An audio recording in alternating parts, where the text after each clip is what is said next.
మనందరి ఎడల దేవుని సంకల్పం వేరు, దేవుని ఆలోచన వేరు, దేవుని ఉద్దేశాలు వేరు. అవి మన పట్ల జరగనివ్వకుండా విరోధి లేచి అడ్డుపడుతూ ఉన్నాడంట.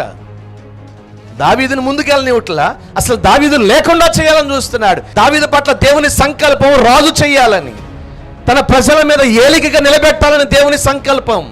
కానీ దావీదును లేకుండా అతన్ని చంపాలని ప్రయత్నం చేస్తున్నాడు సౌలు. తెలుసు దేవుడు దావీదుని అభిషేకించాడు అని, తెలుసు కూడా విరోధంగా లేచాడు.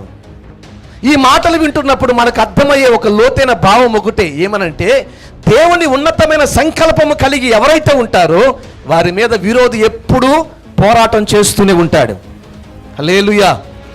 మనందరి పట్ల దేవుని ఉన్నతమైన సంకల్పం ఉంది, దేవుని ఉన్నతమైన ఉద్దేశాలు ఉన్నాయి. అందుకనే దేవుడు ఇదిగో పరిశుద్ధుల సైన్య సమూహం, అది పరలోకము సైన్య సమూహం అయితే ఇది పరిశుద్ధుల సైన్య సమూహం. ఇది యుద్ధ పోరాటం. మనందరము కలిసి ప్రార్థనా పోరాటం చేస్తూ ఉన్నాం. ప్రార్థనా పోరాటం నిలిపాడు, విశ్వాస పోరాటం నిలుపుతున్నాడు.